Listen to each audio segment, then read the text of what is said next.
Today on the Locked On Blues podcast, the NHL Awards were announced. So I'm going to be going over some of the major winners as well as the vote getters, as a couple St. Louis Blues players got a few sneaky votes here and there. So I'm going to be talking about that and what it means for the winners, plus a couple of the Blues guys that got a couple votes. After that, I'm going to be talking about the Springfield Thunderbirds, as their series in the Calder Cup Final is evened up at one game apiece against the Chicago Wolves. And then finally, going to be talking about the Stanley Cup Final between the Colorado Avalanche and Tampa Bay Lightning, as the Lightning got themselves a win, 2-1, heading into Game 4 tonight.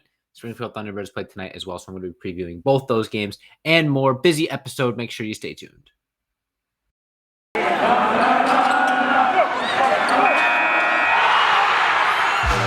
You're Locked On Blues, your daily podcast on the St. Louis Blues. Part of the Locked On Podcast Network, your team every day.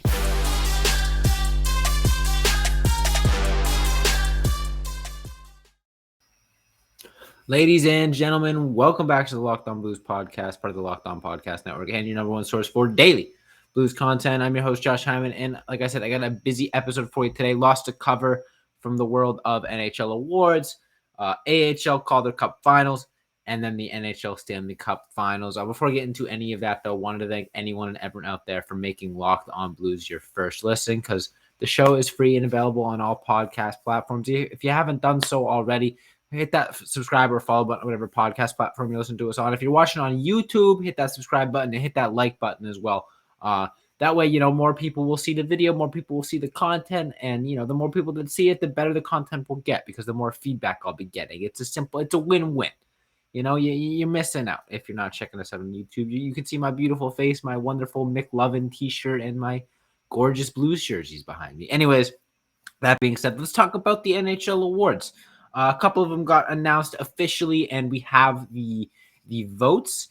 So I kind of wanted to go over that one by one, starting out with the Norris Trophy, because in my opinion, that was by far the most interesting race of them all. Cale Makar of the Colorado Avalanche took home the Norris Trophy, becoming, I think, only like the third or fourth defenseman to win a Norris Trophy in his first 3 seasons. And he did so in not so convincing fashion. He actually got less first place votes than the second place finisher in Roman Josi.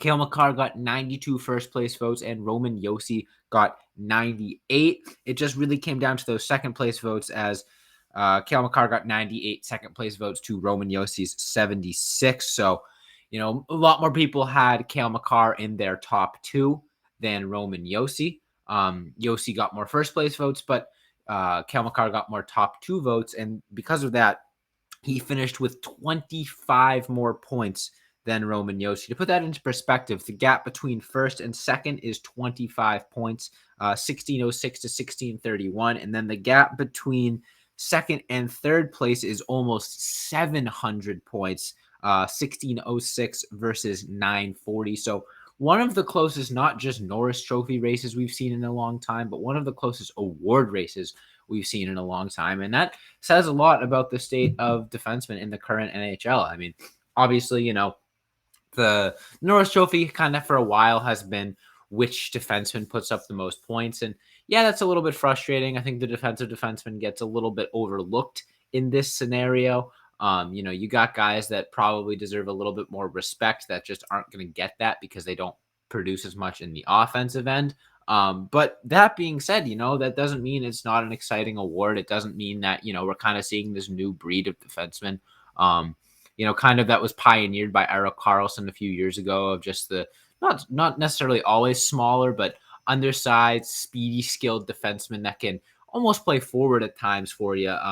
And you look at the top 2 in Cale Makar and Roman Josi, and those are 2 perfect examples. Roman Josi's a guy that really does it all. He's spectacular defensively as well as offensively. And Cale Makar can hold his own defensively as well. That's not a knock on either of their defensive games, but it's more so just to highlight the fact that we have these incredible offensive defensemen in the NHL that are getting a lot of love this year. Cale Makar, I'm not sure if he still is. I wouldn't be surprised. I know at one point he was leading the Colorado Avalanche in scoring through their playoff run. Again, I wouldn't be surprised if he still is. I don't have the statistics in front of me. And then obviously Roman Josi, scored at a ridiculous rate this year. And then third place, Victor Hedman. We all know Victor Hedman, what he's capable of. Great on both ends of the ice as well. But one area I did want to point out is Justin Falk finishes tied for 15th, receiving one fifth place vote. Not sure which reporter decided to go out there and give Justin Falk some love, but hey, Justin Falk tied for 15th, tied with Alex Pietrangelo. So clearly, Falk has replaced Pietrangelo. No argument there. Sarcasm, by the way, pure sarcasm. But no, it's great to see Falk getting some love. I think he's been a controversial player for the Blues ever since his addition. He's definitely had his moments where he's looked like a really solid number one defenseman, but there's also been times where he's kind of been scrutinized. I feel like a lot of people expected the Blues to just sort of have a number one defenseman appear when Pietrangelo left. So expectations have been a little unrealistic on Falk and Parayko and Krug and those guys. So I think Falk had a really spectacular year. Tommy and I spent a lot of time talking about how he might have been the Blues' best defenseman and one of their most valuable players. And it's nice to see the award voters recognize that as well. In this second upcoming segment, I'm going to be talking about the rest of the awards. There is one more Blues player that got himself on a ballot, and it might come as a bit of a surprise. So make sure you stay tuned for that. Before we get into that, though, I want to tell you guys about our good friends over at Rock Auto. Now, with the ever-increasing number of makes and models, it's now impossible for your local chain auto parts store to stock all the parts you need. So why endure often pointless or seemingly intimidating questioning and wait while the person behind the counter orders the parts on their computer, choosing the only brand their warehouse happens to carry? When you have computers with access to rockauto.com at home and in your pocket, you can save time and money when using Rock Auto. Rock Auto is a family business serving do-it-yourselfers for over 20 years. Rock Auto prices are reliably low for every customer. They have everything you could need: brake parts, tail lamps, motor oil, and even new carpet. So go explore their easy-to-use website today to find the solution to your auto parts needs. Go to rockauto.com right now and see all the parts available for your car or truck, and write Locked On in their How Did You Hear About Us box so they know that we sent you. Amazing selection, reliably low prices, all the parts your car will ever need. rockauto.com, and I'll be right back with the second half of today's episode. All right, so on top of the Norris Trophy, there were a couple other awards announced as well. One of the other ones is the Calder Trophy. Not going to spend a ton of time talking about that. More so just giving a shout out to Mo Seider. Mo Seider was a third overall pick a couple years ago. There was a lot of controversy there. A lot of people calling him a bad pick, disagreeing with the pick by the Detroit Red Wings. Third overall, I think. I might have that wrong. But regardless, he ended up winning the Calder this year pretty handily. 171st place votes. Next highest vote getter was Trevor Zegras with 15. Great to see there. I have a soft spot for Detroit. Not only is Robbie Fabry there, and I want him to do the best. I just have a soft spot for cities that are passionate about their hockey teams that have poor teams like Buffalo and Detroit and even Montreal lately. If you got a good fan base, I kind of want your team to do well. So good to see Detroit there getting some representation. They also had Lucas Raymond finished in fourth. Looking at the list, nothing else that really sticks out. No Blues players on that list, unfortunately. Moving on, though, to the Hart Trophy, and that was won, again, pretty handedly by Austin Matthews. 119 first place votes compared to Connor McDavid's 29. And if you're noticing a theme here, obviously the Calder's going to be won by a young guy, but besides, the Selke that was announced a few weeks ago with Bergeron winning that, both the Hart Trophy and the Norris Trophy have gone to younger guys, Austin Matthews and Cale Makar. Not only are they two of the faces of the league right now, they're both young. They both have a long career ahead of them. They're both kind of young phenoms, and the thing that makes me really excited about that is the NHL has always been horrible at marketing their players. You walk down the street, you find a random sports fan, you show them a picture of Connor McDavid, chances are they might not even know who that is. Connor McDavid is one of the greatest hockey players of our generation, one of the greatest athletes to walk the earth in a long time, and the NHL just doesn't market their stars well. Half of that is just the way that these guys were raised in the media training, and they just give boring answers. They don't show a lot of personality, but it's also it's also hockey isn't as accessible, I feel like. And it's frustrating to see that because there's such an exciting product out there right now, especially with ESPN taking over and all that, and all these young guys, like I said, winning the awards. It really feels like a prime opportunity for the NHL to take these this younger generation of players that can have, more appeal to the mainstream, more appeal to like, people like me in their early 20s or teenagers, high schoolers, college kids, whatever, a kind of a prime demographic of social media users and people who are going to consume sports content outside of just, what's on the ice. I'll give it a great example. The reason why I enjoy following basketball so much is the game, the game itself, the NBA is only half of it. There's so much media coverage and conversation on social media that it's just so fun to follow the sport. And hockey's getting there. And I would love to see, this new generation of younger talent kind of propel that even further. I would love to tune into First Take and see Stephen A. Smith screaming his head off over why Roman Josi should have won the Norris Trophy over Cale Makar or whatever you have. There's such an opportunity to market the game now, and especially with that ESPN deal, I would love to see hockey reach a point where it's in the mainstream like that, where you got meme pages posting about it, and guys like Connor McDavid and Cale Makar are household names.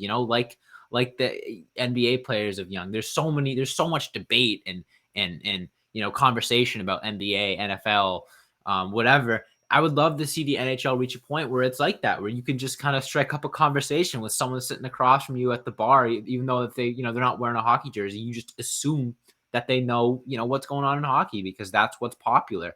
And I think we're getting close to that. I think, having guys like Cale Makar, who's just ridiculously fun to watch, and Austin Matthews, who's got tons of style and is on magazine covers and is playing in the hotbed of hockey in Toronto. And then obviously Connor McDavid, who's doing ridiculous things. It's such a prime opportunity for the NHL to take advantage of their young stars and really just establish themselves in the mainstream.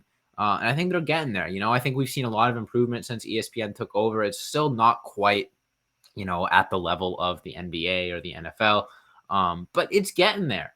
And I think the NHL knows that, having guys like Charles Barkley cover it during intermissions, getting Wayne Gretzky to, talk about the game, PK Subban, or other current players, Paul Bissonnette shaving his head all funny during the Cup final, getting memes on the internet. Like they know what they're doing. They're making an effort to have things beyond the on-ice product appeal to the mainstream. And I think that's so huge for growing the game, especially like during the offseason or during the playoffs when hockey isn't on as frequently. You're going to want your fan base to be consuming things other than, like I said, just the game that happens on the ice. And when you can reach that point, when you can have pictures of Paul Bissonnette, in the broadcast booth with a funny little haircut being shared around, that's good for the game. And it's good that the NHL is sort of easing off of that old boys club, business as usual mentality, no fun allowed. And they're kind of letting loose a little bit. And I love to see that. I think it's great. I think it's awesome whenever I see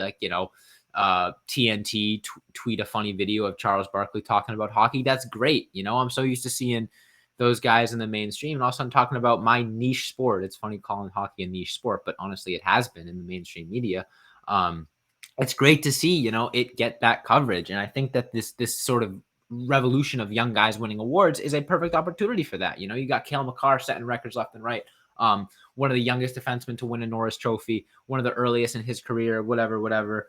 Same thing with Austin Matthews. He's going to be winning trophies for a decade at least. So it's good to see that there. I'm really excited about that. Moving on, though, the final award I do want to talk about, and the one that has a Blues player kind of getting a surprise nod, is the Vezina Trophy. So the Vezina Trophy goes to the best goaltender, and it went to far and away Igor Shesterkin. They only do first, second, and third place votes for this one, but Igor Shesterkin got 29 first place votes. The next highest vote getter got 1, so it wasn't even close there. However, there was one player that got 1 third place vote, which led him being tied for 7th, and that is Ville Husso.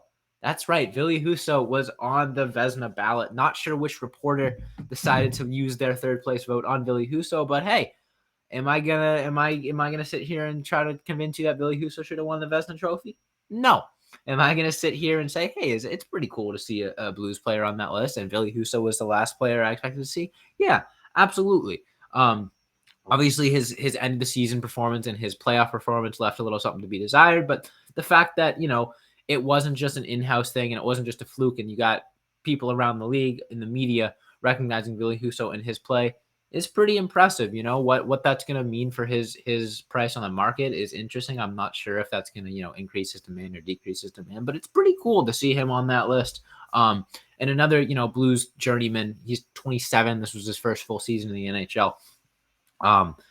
As like a non-backup, it's good to see. And I definitely was surprised to see his name there. But it's pretty cool.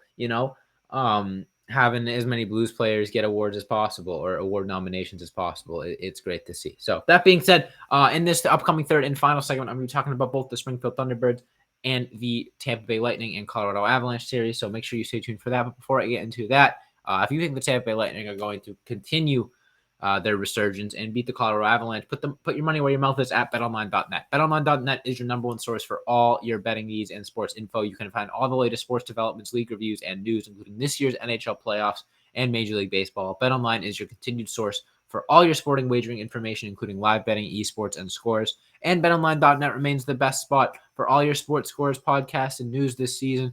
BetOnline.net is the fastest and easiest way to check in on all your favorite sports and events, including MMA, boxing, and golf. So head to the website today or use your mobile device to learn more about the trends in action. Bet online where the game starts, and I'll be right back to wrap up today's episode. All right, so first things first, the Blues AHL affiliate, the Springfield Thunderbirds, are in the Calder Cup final. If you don't know, if you've missed the last few episodes, they had a pretty thrilling victory in game one. They won in overtime. They were trailing in that game, came back, scored with the goalie pulled to send it to overtime. And Matt Kessel got his first goal as a professional hockey player to give them the win. Unfortunately, game two was not so pretty as they ended up going down 3-0 in the first period and 5-0 overall. Joel Hofer got the start. I don't have the stats in front of me. I'm assuming he didn't make it the whole game considering they went down 5-0, but Charlie Lindgren had kind of taken over lately. Hofer got suspended recently. I think ever since then, he kind of has been a little bit off of his game. I didn't see the clip, but apparently it was some sort of extracurricular after the whistle, instigator type thing. So he got in a little bit of a fight, and I guess he got suspended. And ever since then, he hadn't really found his game. He was absolutely dominant up until this point for the Springfield Thunderbirds, but Charlie Lindgren has kind of been the guy ever since that incident. And that was further proven last night or 2 nights ago, as they went down 5-0 early and ended up losing 6-2 to the Chicago Wolves, which I don't know if I pointed this out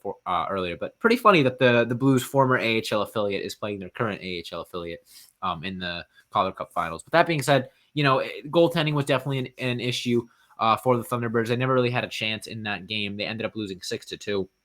But again, going down 5-0, 4-0 in the first period, only so much you can do there.